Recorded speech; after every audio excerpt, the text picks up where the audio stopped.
Travis Wesley was having the worst day ever.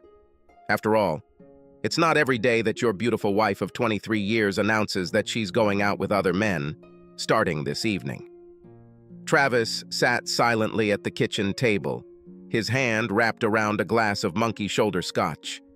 For 10 minutes, he didn't take a sip of the amber liquid. He just sat there, staring straight ahead, not seeing, not hearing, but definitely feeling a damn pain inside him. Travis knew there wasn't enough Alka-Seltzer in the world to make the pain in his stomach go away. He'd heard stories of other men's wives telling them they were going out with other men, but he'd always thought it was nothing more than an urban legend. How can a woman assume that her loving husband will allow her to date someone else, other men? He simply could not believe that a woman could be so heartless towards her own husband, so openly selfish in her desires. Of course, this happened on Monday, but it was a good day at the company where Travis worked, and he even walked out the door a few minutes after 5 in the evening, whistling a cheerful tune. Walking into the house, he was still feeling quite cheerful when he found his wife sitting at the kitchen table sipping a glass of red wine and a glass and bottle of his favorite whiskey, sitting in front of his usual seat. He dropped his briefcase and poured liquid into 3 fingers, then sat down in a chair. "What kind of mystery, Lauren?" Travis asked, noticing a crooked half-smile on his wife's face. His wife looked him straight in the eyes and grinned need. What he read in her eyes was not good. He shifted nervously in his chair. "Do you think I've been a good wife and mother all these years, Trav?" she asked, completely calmly. Travis furrowed his brow. His wife knew he was a quiet, thoughtful man, and could practically see the wheels turning in his head before he responded. "Yes, I think so. And what? Do you think I should receive some kind of reward for this?" she asked in the same expressionless tone. A few more seconds passed as Travis again carefully considered the question. "Reward for fulfilling the duties of a good wife and mother? Should I be rewarded for being a good husband and father? Why the fuck are you asking me, Lauren?" Travis asked irritably. "Travis, today I want to go on a date with another man," she said, calm as a lake on a perfect morning. Travis was glad to be sitting. He felt bile rise in his body. His thoughts were like a freshly wiped blackboard, completely blank. "Date?" he squeezed out with difficulty. "With another man?" Lauren looked at her husband as if he were a stupid child and nodded slowly. "Yes, with another man, Trav. I haven't been on a date with another man since you and I became exclusive 24 years ago. I have been a good wife to you, a good mother to your children, and I deserve a night with another man, a chance to try someone new, not someone to love, but someone for pleasure. Just sex," she said. "I'm 47 and I can't stay beautiful forever. I want to try more men while I am still a desirable woman and can have them with the snap of my fingers." Travis's lower jaw slowly dropped. He knew that he had understood his wife correctly, but of course she couldn't be serious, could she? He didn't even have to ask the question. Lauren nodded at him, as if reading his thoughts. "Damn," he muttered as she stood up from the table and headed up the stairs to the bedroom to change clothes. Walking downstairs, Lauren looked stunning in a little black dress that practically clung to her gorgeous body. In front, it had a cutout to the middle of a size 3 breast without a bra, and in length, it barely reached the middle of the thigh. The makeup was light. A beautiful woman doesn't need much, and her long blonde hair was pulled back into a high ponytail. The spectacle was amazing. Lauren saw that at this moment, her husband was completely hers. Then, "I won't let this happen, Lauren," Travis said, standing up from the table. "I don't know what you're thinking and what you're doing, but you won't do this while remaining my wife." Lauren's bright smile turned into an ugly grin. "You won't ruin this evening for me, Trav? You can speak harshly, but you know that you will not divorce me because of this. Where will you find a woman like me if you let me leave you? Nowhere, and you know it. And the children will be angry with you for destroying our family. Suck it up, Travis. Let me have fun for a few years, and then it will be just you and me again, and we will grow old together. You know you love me. You don't want to be left alone for the rest of your life, while I have men to choose from."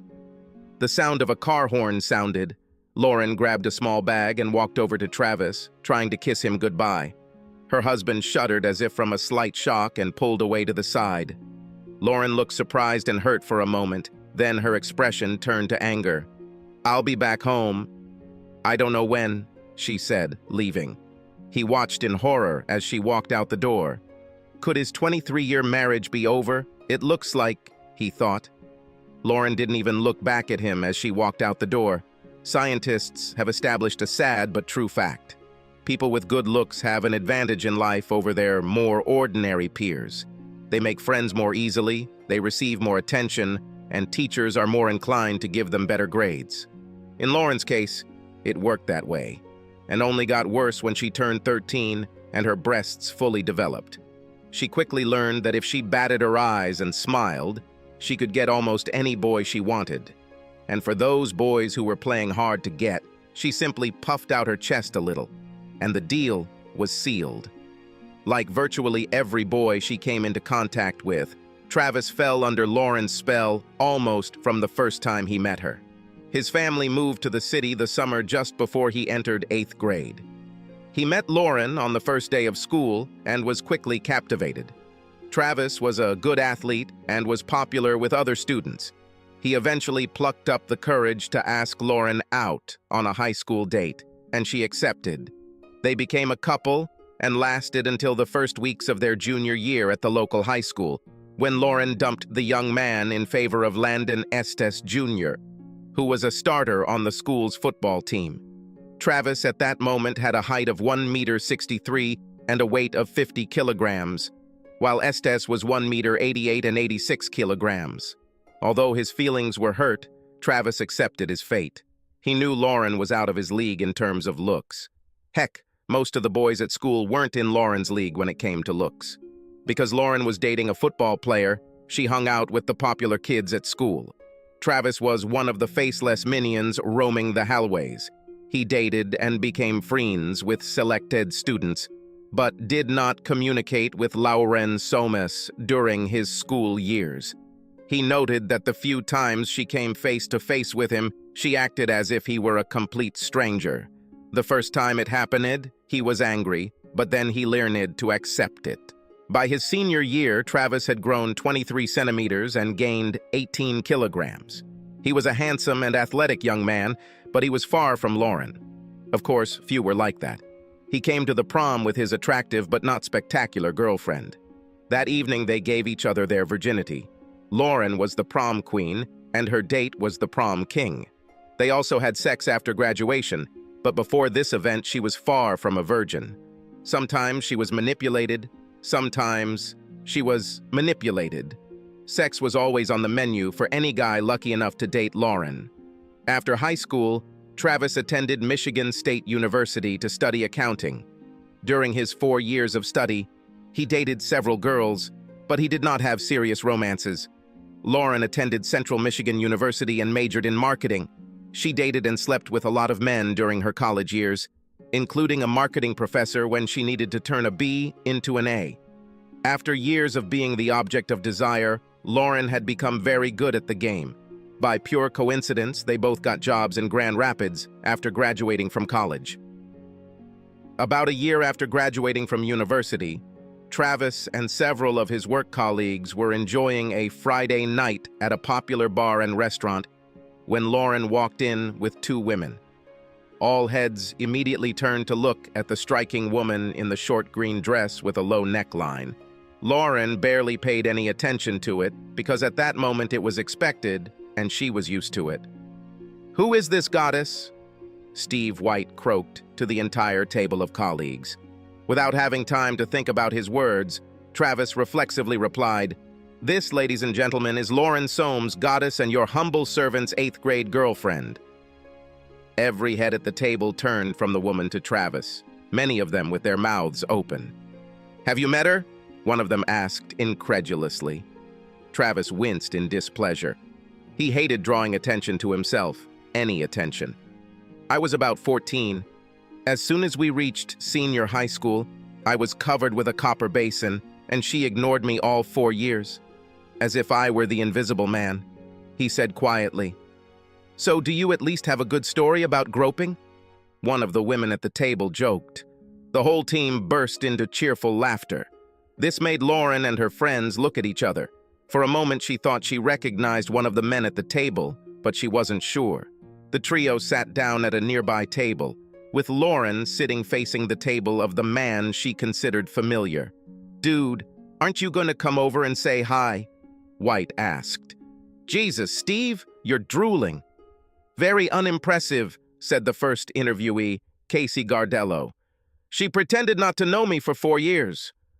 "I don't understand why she would remember me now," Travis said. Several heads nodded in agreement. Lauren continued to study the man, enjoying her food. Then she snapped her fingers and pointed at the man. "It's not good, Lauren," one of her friends said. "If you point at someone in a restaurant, you might get hurt in some places." She completely ignored her friend's remark. "I'll be right back," she announced. "I need to say hello to an old friend." Lauren practically jumped out of her chair and walked over to the table where Travis was sitting. "Trav, hello! Very glad to see you!" Lauren exclaimed, approaching him. Travis rolled his eyes at his friends and then turned to face his former classmate with a fake happy expression. "Lauren!" "It's good to see you," Travis said almost without emotion, rising to his feet. Lauren entered Travis's personal space and kissed him tenderly on the lips, placing her hands on his shoulders. His colleagues sat stunned. Travis, in turn, was also stunned. Lauren realized this and smiled at him with a not entirely innocent smile. She felt very comfortable playing this game, and she knew that he could not do it. "Let's go to our table. I'll introduce you to the girls," she said. She took his hand and practically dragged him with her to her table. He spent most of the evening with Lauren and her 2 friends. Before he left, Lauren took his cell phone, entered her own into it, and wrote down his number for herself. Lauren was more than intrigued that Travis seemed to be indifferent to her. This had never happened to her before. He was polite in the restaurant, but spent as much time talking with her 2 friends as he did with her. During the evening, she kissed him on the lips several times, but he never kissed back. On Monday morning, Travis's work colleagues at the bar confronted him about his relationship with the goddess and were stunned when he told them he stayed at the bar for about an hour before heading home. 1. "She's impressive, but she's 14 levels above me." "I understand," he grumbled. "I don't need such grief." Such distress awaited Travis in the parking lot at his workplace 2 days later when he was leaving work. He grumbled to himself as he saw her waiting for him by the car, although he had to admit that in a dress 1 size too small, she looked like sex on a stick. "Why didn't you call, Trav?" she asked in a quiet voice as he approached her. Travis tried his best not to widen his eyes as he looked Lauren up and down like a hungry man seeing his first meal in weeks. The low-cut top was unbuttoned all the way down to her cleavage, and the hem ended just about 5 centimeters below her crotch. "Damn it," he muttered to himself as she leaned forward to wrap her arms around his neck and press a kiss to his lips. He found himself defenseless as she pressed her body against him and his free hand wrapped around her body, reflexively grabbing her panty-clad buttock as her dress rode up. Her tongue, like a snake, slid into his mouth and attacked him, and he, throwing his briefcase, grabbed her other buttock, and the kiss dragged on indefinitely. After what seemed like minutes, the couple broke the kiss, and Lauren pulled her dress down again to cover her panties. Several of his colleagues, who stopped in shock, quickly got into their cars and drove away. They went to a restaurant located some distance from the city center and ate happily, although Lauren spent most of the lunch tugging at the bottom of her dress. Both Travis and the young waitress seemed to be enjoying her struggle. Travis was wary of Lauren, but he was only a man, and when a scantily clad goddess turns on her charm, he was toast, and the best he could hope for was to perform well in bed that night. "Oh my God," Travis whispered to himself, looking at naked Lauren for the first time. This woman was the goddess Travis had always imagined her to be. If this was going to be his only opportunity to give it his all, he had to be sure that he wouldn't miss his serve because lust would take over his feelings. Having had their fill, They lay face to face and looked into each other's eyes. Lauren smiled lecherously. "Apparently, I screwed up big time a few years ago," she whispered. "You have amazing abilities. Who would have thought? If only I had known. We've lost several years, Trav." Lauren knew what was happening when it was right in front of her. Although Travis wasn't in her league in looks, he was still handsome, fit, and by the looks of it, had a good career ahead of him. He's also very good in bed. I thought she was talking to herself. Despite the fact that Travis had doubts about this woman, mainly related to her self-esteem, their relationship gradually improved. Her beauty is obvious, but he slowly fell in love with who Lauren was. I bought an engagement ring, but before proposing, they sat down and discussed their thoughts on fidelity. She had impressed him so far, but Travis wanted nothing left unsaid between them. "Obviously, I don't know much about your past." "I'm not going to ask about numbers or names," Travis said when they sat down at the table for a serious conversation. "What happened in the past will remain in the past. The same goes for me. But I need to know about the future. From now on, I want us to be exclusive. Fully. No ifs, ands, or buts. If you don't believe you can do this for us, I need to know now. If you can do it, well." He placed a small black box on the table between them. Lauren looked straight into Travis's eyes, then back at the box. "I will never cheat on my husband. Never." Travis opened the box. "I will never cheat on my husband. Never." Travis remembered these words.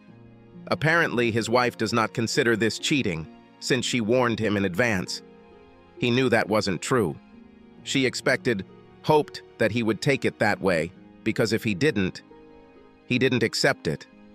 Travis knew that Lauren had had many opportunities to cheat over the years, and as far as he could tell, she had rejected all of them, like a good wife should. She was a 12, and he considered himself a 6 at best. This left plenty of room for someone closer to her physical level to sneak into the house and make a statement. Assuming that she did not have an affair that he did not know about, then she lived for 23 years as a real wife. Travis knew he should be grateful for these years, but he wasn't. When he said, "I love you," he wanted it to be forever, and not a measly 23 years. In fact, not a week went by without Lauren receiving proposals from someone, not just men. She knew that she was not just beautiful. She is amazing, a rare goddess among simply beautiful women. When God created his wife, he had an exceptional day, Travis always said. At first, Lauren told Travis about it every time she was picked on, trying to be completely transparent. However, after a few years, Travis said that he trusted her enough that she didn't need to tell him everything. The only time he would want to know that she was being pestered is if the pester did not accept her first refusal. Then he will take the necessary steps to send the offender away. Travis, on the other hand, was rarely approached by women. This was partly due to the fact that he used his wedding ring almost as a shield.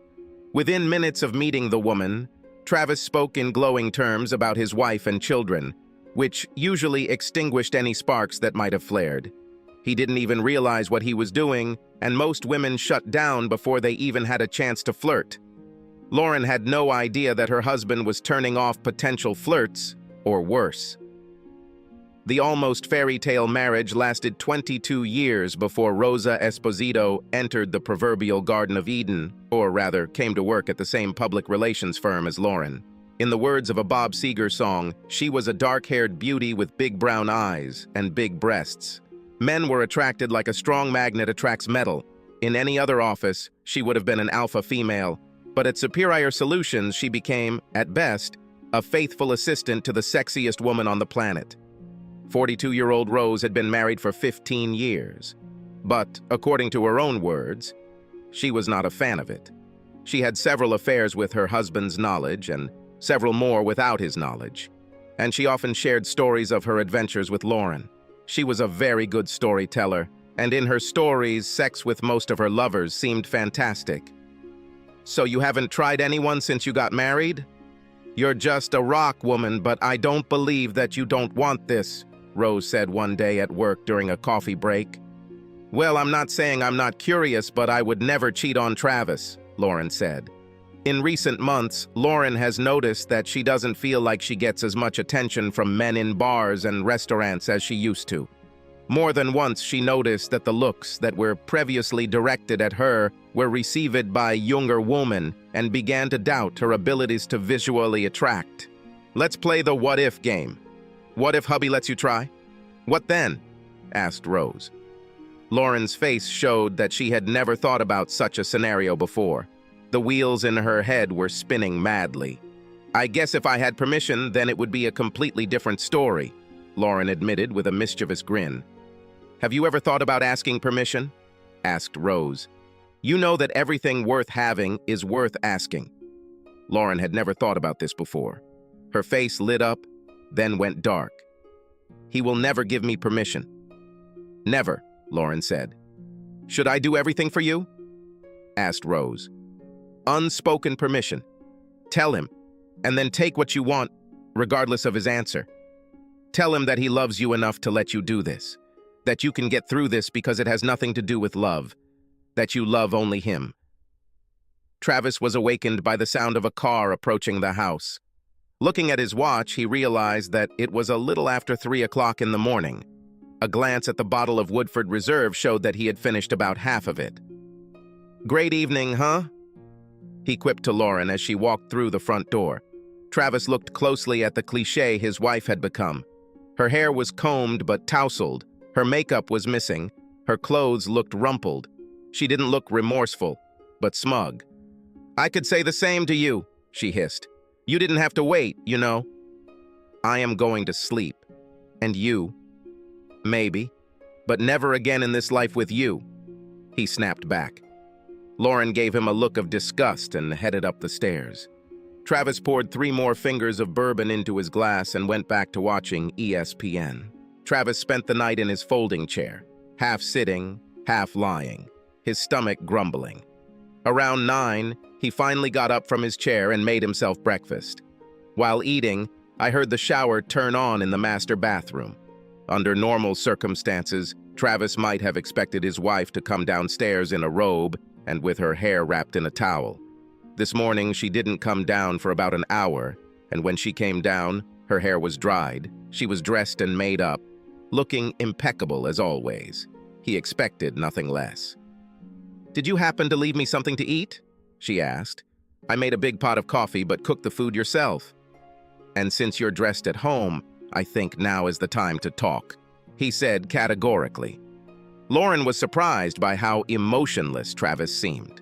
She expected him to simply foam at the mouth and be irrational, which would make him easier to manipulate. Rational Travis will make the conversation much more difficult, she reasoned to herself. Don't you want to know about last night? She said quietly. Travis detected a note of superiority in her tone. Does she really believe he wants to know about how he was cuckolded? Hardly. I want to know how you see our marriage moving forward, Travis said, his voice sounding no louder than hers. As I said yesterday, I intend to try several other men over the course of several years. Only sex, no love. I only love you, but I want to try a few more men while I still have the looks and the body. I gave everything to you for 23 years, and I never had a thought about betrayal. I want the thrill of something unfamiliar. You're wonderful in bed, but I want some variety. Well, you know, have some other experience for a while, and then you and I will go off into the sunset together, and I will be grateful to you for this experience, and will spoil you exclusively for the rest of our days, Lauren said. Travis listened intently as Lauren spoke while preparing toast and jam for his coffee. He thought the way she buttered her toast while talking about the most important things in his life was rather dispassionate. He had so many questions. Is it all because you want variety? Am I not enough for you? He asked creakingly. She started to answer, but he interrupted her. So you want to live in an open marriage for a few years, and then return to monogamy again sometime in the future? Does this mean I can date others too? Lauren tried unsuccessfully to suppress her giggles. The idea of her sweet, quiet husband asking another woman out on a date was simply laughable. Travis was the most serious about marriage of any man she had ever met. However, if this is what it takes for him to agree. In principle, yes, she answered. Of course, I assume that for you it will also be just sex. Travis raised his eyebrows and shrugged. Lauren had no idea what this movement meant. However, she had an idea. So, would you like to go on a date with Rose? You know, a very nice woman from my office.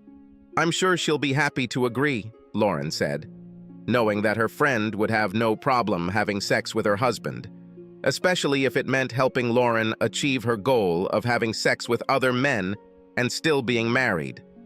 Travis looked puzzled. The lustful 21-year-old bachelor in him wanted to get Rose. The responsible 47-year-old married guy knew that he could not do this. I would be glad to have a date with Rose, but no, baby, thank you. That will make me as much of a traitor as you were last night, he said. Lauren's face, which had started to smile, suddenly turned into a grimace of anger. I am not a traitor, she screamed. Well, if you insist, baby, he said much more seriously than she could have expected. But I still don't agree to it. Well, come to your senses, baby, because I will do this even if you don't, she snorted. On Monday morning, at about 11 o'clock, Rose came into Lauren's office and saw that she did not look happy. To hell with this bigot and the horse he came on, Lauren hissed, closing the office door behind Rose. Damn it, he even refused to date you. Rose frowned. I didn't know I was on the menu, but to hell with it. How could he refuse this? She said, stroking her body with her hands. How about a date? Did you have a good time or did Travis ruin everything? Asked Rose. The date was fantastic. Jonas definitely knows how to make a woman feel good, Lauren enthused. God, it's been so long since I felt another man. I definitely like the difference. Who do you think I should try next? They both laughed heartily. Lauren was encouraged by the fact that she was not immediately served with divorce papers. Since she and her husband had virtually no contact, she decided it would be wiser not to ask about his plans at all. Although he didn't tell his wife, Travis really didn't want to rush into a divorce. I hoped that she would quickly come to her senses and abandon her stupid plans to cuckold him. He believed that he could forgive her and they could forget about her misdeed if she stopped this nonsense. His hopes were boosted when Lauren didn't go on a date the following week, although he still didn't return to the bedroom and they still weren't communicating positively. However, the following Friday evening, Lauren was again dressed to the highest standards, apparently ready for a date. Are you seriously planning to do this again?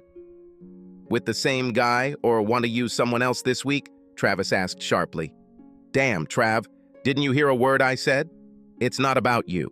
It's about me and my desire to get something before I get too old to attract anyone. It's not that I want you less, I just want more and different. You know, people constantly pester me, I just want to enjoy it. I will always come back to you. What if I don't want you to come back to me? I won't share with you, I won't sit idly by while you have fun. I'm not made for this. I won't wait until you try half the male population of our city. When you had your first date, I wasn't sure yet, but I think I could survive it. Once it could be extreme stupidity, but twice it is extreme disrespect, extreme betrayal. Stay outside all night. Party all night. We're done. This is not why I was created on this earth. Wah, wah, wah, she said, making speaking movements with the fingers of her right hand. You don't want to lose me. It doesn't have to be an either-or situation. Last week, Travis instructed his lawyer to prepare all the necessary documents, hoping that they would not be necessary. He planned to call his wife on Monday morning, but first he needed to call his two daughters and tell them about it.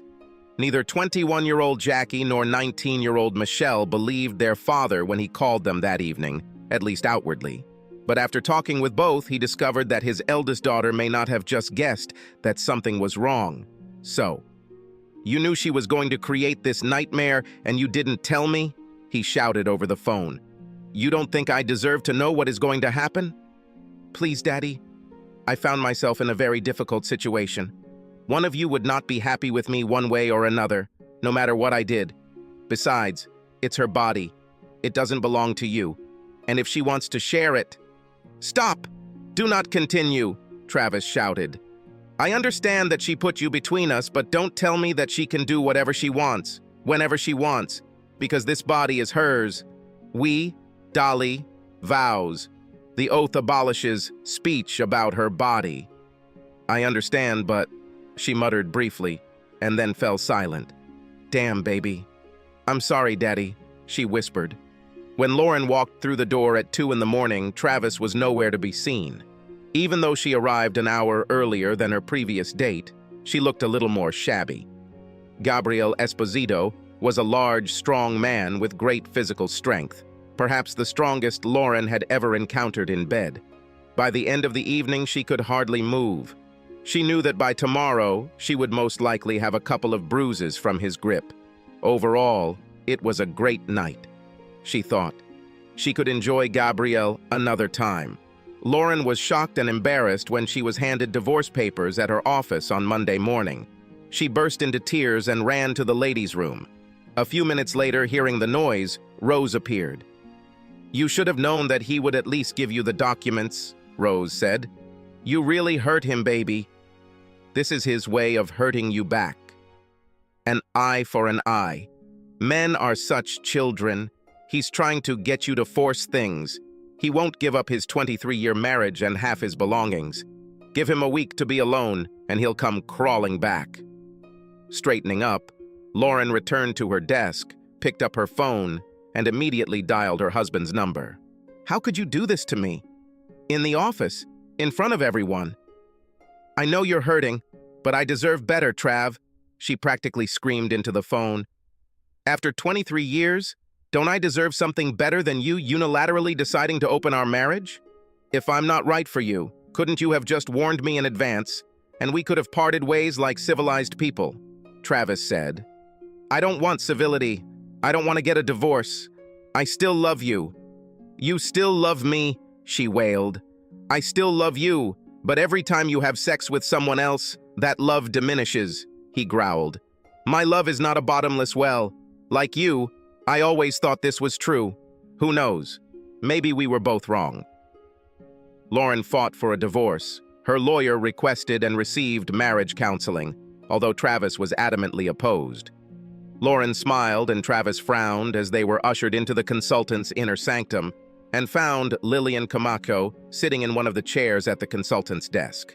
Data on marriage counselors shows that most believe their job is to reconcile divorcing couples, and female counselors seem to be biased in favor of women. The couple took 2 of the 3 empty seats at the table. The consultant cleared her throat to indicate that she was starting. "I read both of your cases and saw both of your statements," Ms. Camacho began. "Let's start with the simplest thing. Mrs. Wesley, did you really tell your husband that you were going to date other men for a few years?" Travis tried his best to prevent the consultant from seeing his smirk. Lauren tried her best not to let the consultant see how shocked she was. She thought about lying, but then realized that she did not have a ready-made legend for this lie.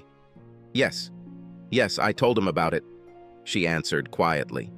"That's what I want. Don't need him to do for me. This won't affect our marriage." "Well, I think we'll end here," said the consultant. "Sorry to waste your time, Mrs. Weasley. I'll talk to the judge and end this farce." But, Lauren began to stutter. "Honey, if you thought for even a minute that what you did to your husband would work with me, then you are crazy. You should be ashamed of yourself. But obviously you don't have an ounce of shame. Frankly, you disgust me," Ms. Camacho said. Over the next month, Lauren called and texted Travis several times a day as he rented a small apartment near his home. He did not answer calls or text messages. Then she turned to their daughters for help, who called several times. "Dad, you know you still love her? If she stopped dating other men, would you give her another chance?" Michelle asked during one of these calls. "So she still continues to do this, even after I served her?" Travis asked in a trembling voice. He received only silence in response. That was all the answer he needed. Michelle didn't call again and didn't ask him to try again. Travis was surprised by how quickly word of his impending divorce spread, especially among single women. Several women at his work expressed their condolences over his marital problems, as did several women who were friends of both him and his wife. He was smart enough to realize that not all of their condolences were altruistic. Connie Myong, his wife's longtime friend, called to express her regret about what was going on in Travis's life. She almost directly offered him a shoulder to cry on, and not just a shoulder. Travis was shocked that his wife's close friend was hitting on him so openly. In all the years of acquaintance, the divorced woman never even cast a sidelong glance at him. "I would never pursue a friend's husband. It's just wrong," she told him. "But now that you are a free man, the rules are different. I'm letting you know that I'm interested in you." Shocked, "I'm flattered. But I'm not a free man yet, Connie, and I won't date until the divorce is final. I know I'm being stupid, but I won't cheat," Travis said. "You're such a Boy Scout, Trav. This is one of the things I like about you. I always liked it. Can you at least set me up on a date when you're free?" Connie asked. "Of course," Travis said, "but I don't want to come between you and Lauren. You've been friends for many years. I appreciate your sensitivity, but just because it's stupid doesn't mean I should miss out on a good person. I wouldn't even think twice if you were just some guy I didn't know and we just met," Connie said. "Maybe I'll call you when I take off the leash?" Travis joked. Connie was an Asian beauty, 5 feet tall, with a toned body and waist-length black hair, which was one of the main assets in Travis's eyes. He admitted to himself that he was more than surprised that the woman showed interest in him. Travis was true to his word and called Connie the day his divorce became official. On Saturday evening, they went to a restaurant and then to a local jazz club. Connie noticed that Travis was feeling awkward and commented on it. "I feel like an inexperienced 15-year-old, he replied. "I haven't been on a date with another woman in over 26 years. "Don't tell me the condom in your wallet is the same one you had on your last date before Lauren," she joked. "Should I have had a condom? Crap, I didn't even think about it. Well, I'm a noob," Travis replied. At the end of the evening, Connie kissed Travis tenderly on the lips. They both felt good after the date, and he promised to call again. Travis didn't think much about taking off his wedding ring on the day the divorce was final, but apparently it was a big deal for unmarried women. Noticing the emptiness on his ring finger, several female employees took notice and commented on it. And suddenly the level of flirting in his office increased noticeably. This was new to him, and one day over lunch he told his best friend at the office about it. "There are a lot of beautiful women in this office. How did I not notice this before?" Travis asked. "You, my friend, were just a terrible henpecked man," said Robert Ardito. "You were so deeply in love with this woman that you didn't even look at other women as sexual beings. I mean, she is a beautiful woman, no doubt, but you let her put your courage in her purse. And maybe that was part of the problem. She is constantly being tested. It has value. And you were so trained, such a vibration emanated from you, that not a single woman even looked at you." In the first month after the divorce, Travis went on 4 dates, 2 of them with Connie. He hadn't yet managed to sleep with any of the 3 women he dated, but that wasn't his goal. In the second month, he was just as in demand and slept with 2 women. Travis's daughters, who have been in contact with their mother more than their father in recent months, have heard her constantly assert that while she can have virtually any man with just a snap of her fingers, their father is an ordinary man in his 40s who finds it difficult to even find a mate, not to mention a permanent girlfriend. They began to feel sorry for their father, and one Saturday morning, about 2 months after the divorce, they went to his apartment together unannounced.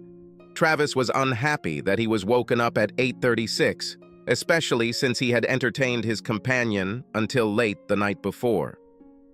Sonia, a busty, 25-year-old girl, was the daughter of a friend who needed a reliable gentleman for her wedding celebration. The evening went so well that the couple decided to end it at Travis's apartment. At that moment, she was sleeping in his bed when he opened the door in a robe. "What?"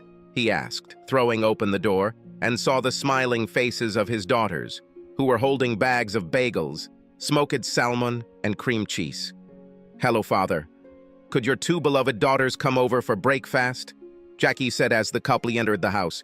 Travis kissed them both on the cheek and led them to the kitchen table where they emptied the bags they had brought with them. They were just putting away the bagels when Sonia came out of the bedroom wearing one of Travis's white shirts, half-buttoned, and probably not wearing anything else. "Sorry. I didn't know you were expecting guests, baby," Sonia said. "Mom said that you are your own boss." Both girls blushed as Sonia poured herself some coffee. No, Sonia. These are my daughters, Jackie and Michelle," he said, pointing to his daughter with the appropriate name. "We went to have breakfast. Bagel with salmon?" Sonia giggled, causing her large, braless breasts to jiggle under her shirt. She brushed her thigh against Travis's arm and sank into the chair next to him.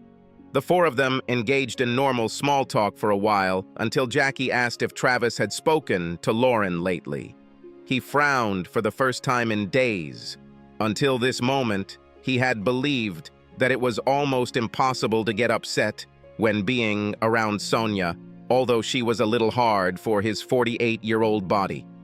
"I have to tell you, Dad, we thought you were already missing Mom," Michelle said.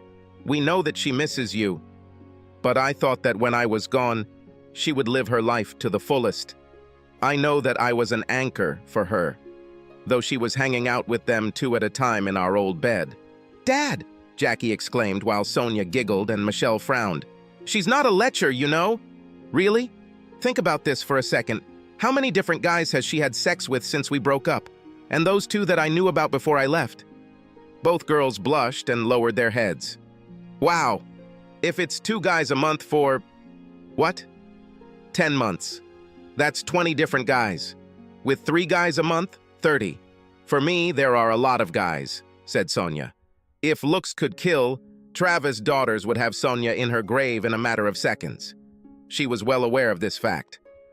"Hey, don't blame me if a woman can't keep her legs closed," Sonia said. Children, let's not ruin my good weekend," Travis said. "Sorry," all 3 young women muttered at the same time. "So, you are a couple?" Jackie asked Sonia quietly. "You don't look older than me." "Your dad said that we are the same age, but don't worry, I'm not going to ever become your stepmother. We're just friends. He's a great guy. He was my date at the wedding reception last night, and he's kind of a hottie. Did I mention that he's also a great guy? Well, we have to agree that he's a great guy, although we know he can be a bit of an asshole from time to time," Jackie said. "And yeah, he's kind of hot, for a guy who's old enough to be your dad." It was Sonia's turn to blush. Travis blushed too. "Hey baby, remember that we have lunch with the newlyweds' families at the hotel at noon? I need to take a shower and grab some clothes from my apartment before we go," Sonia said. Both daughters rolled their eyes at their father. "Mom, she's my age," Jackie told her mother over lunch a few weeks later.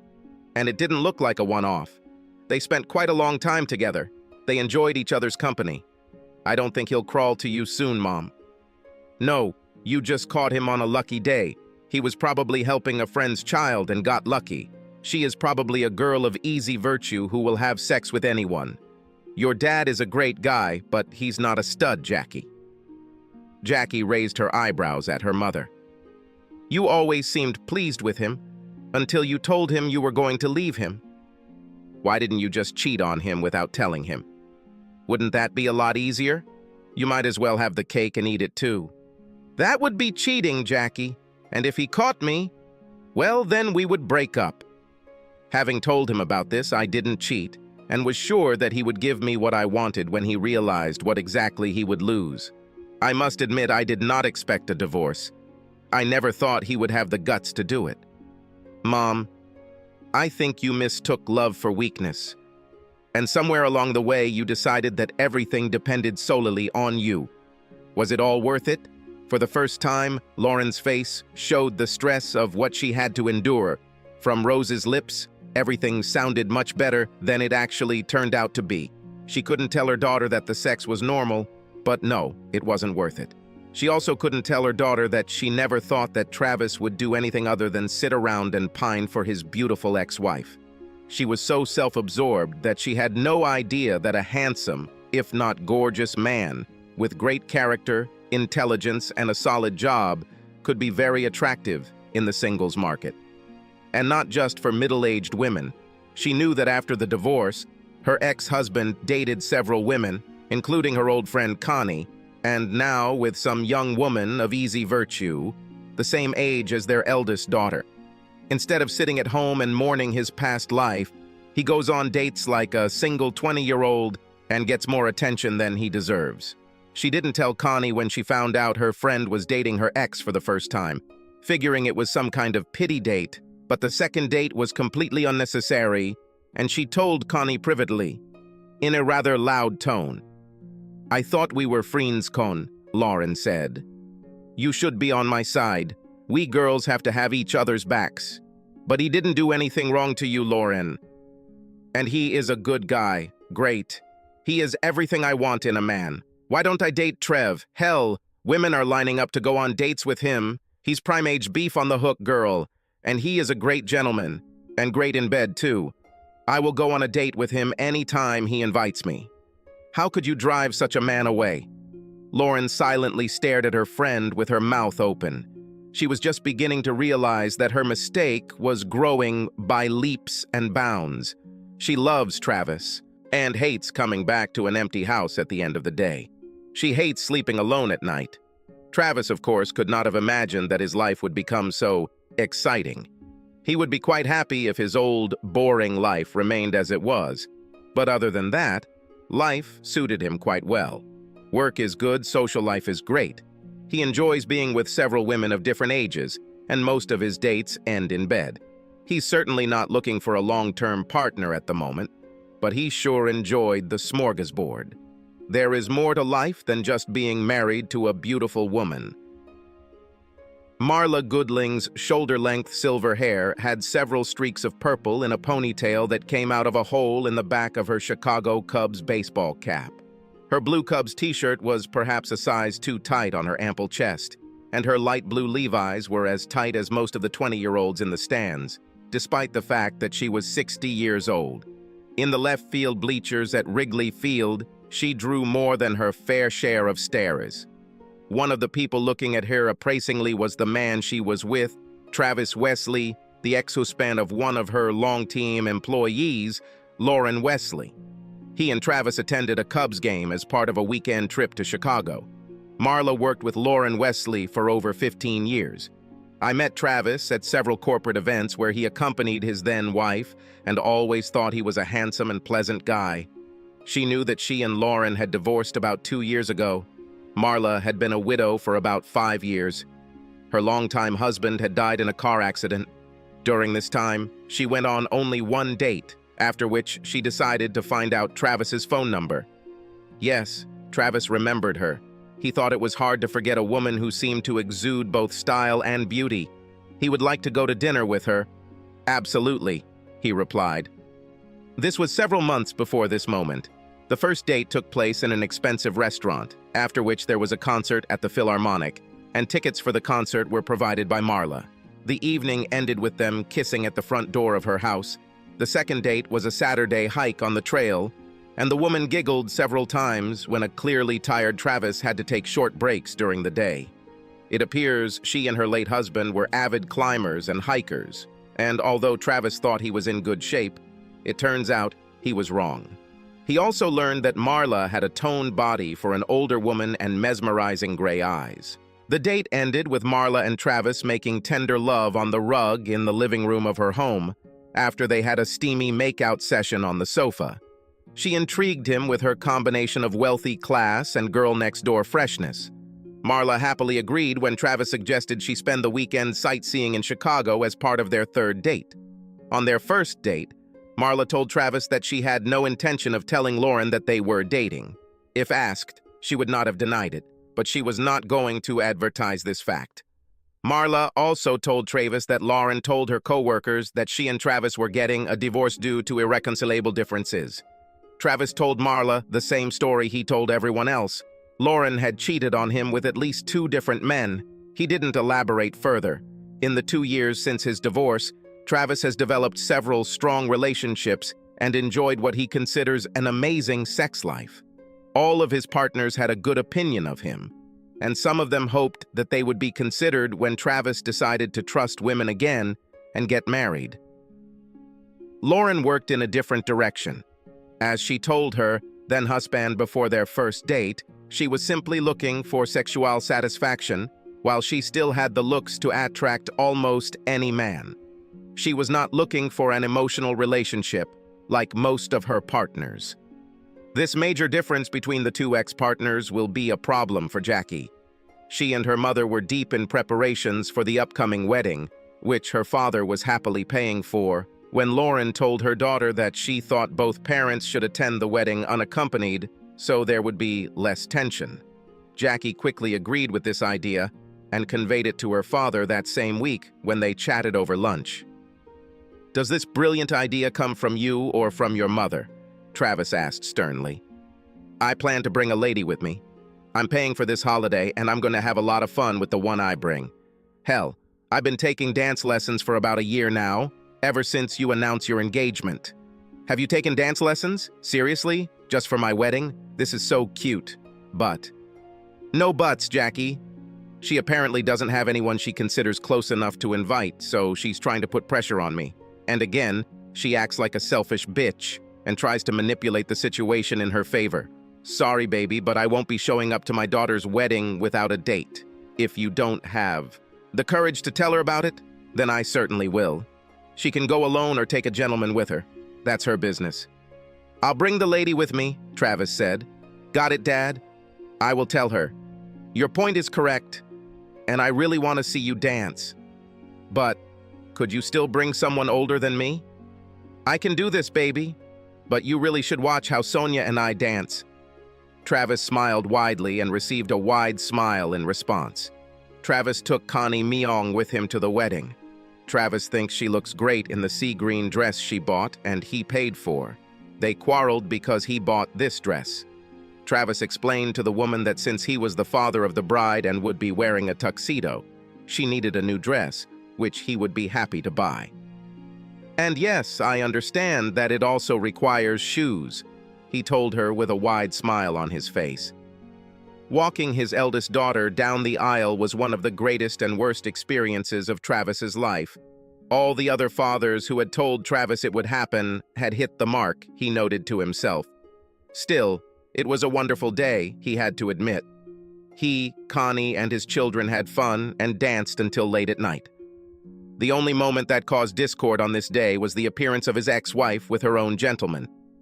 Not that Travis cared, but the guy spent most of the first part of the wedding smirking at Travis, and then most of the second part staring and groping several women like an obnoxious drunk, at least until Jackie asked for her mother to remove the guest. Lauren, clearly embarrassed, apologized profusely and quickly ushered the man out the door. Before leaving with her date, Lauren still took the time to follow Connie into the women's restroom. "You're the bitch who stole my man," she said to Connie when they were in the toilet.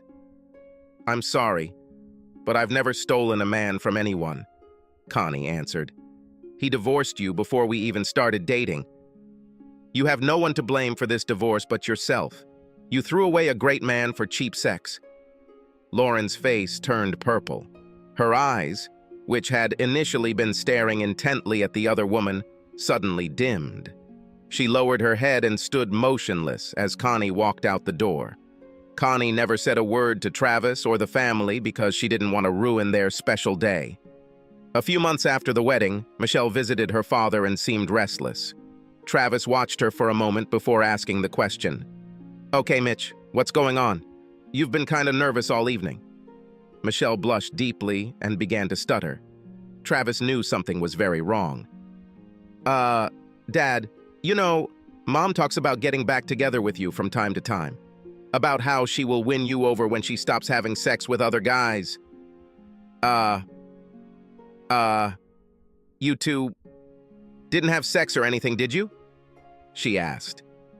"My sex life is none of your business, young lady," Travis snapped. "But no, I didn't. Sleep with your mother." "And what?" "Yes, The fact is that she has a venereal disease, Dad. I heard the end of her conversation with her friend Rosa, and she said that she had syphilis, Michelle said quietly, without looking her father in the eyes. Travis looked surprised and then sad, as Michelle watched him out of the corner of her eye. I guess you're telling me this because you're worried about me, Travis said. But it is standard state policy to tell all possible recipients of the disease that they need to be tested. I did not know that. I was just worried about you, Dad, she said. I know Mom is still sleeping around.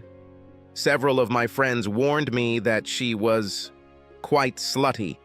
It's always awkward when a friend tells you that your mom isn't perfect. A few days later, Travis received an unpleasant call from Marla. He immediately realized that she was worried about the same things as Michelle, although she obviously also had concerns about her own health.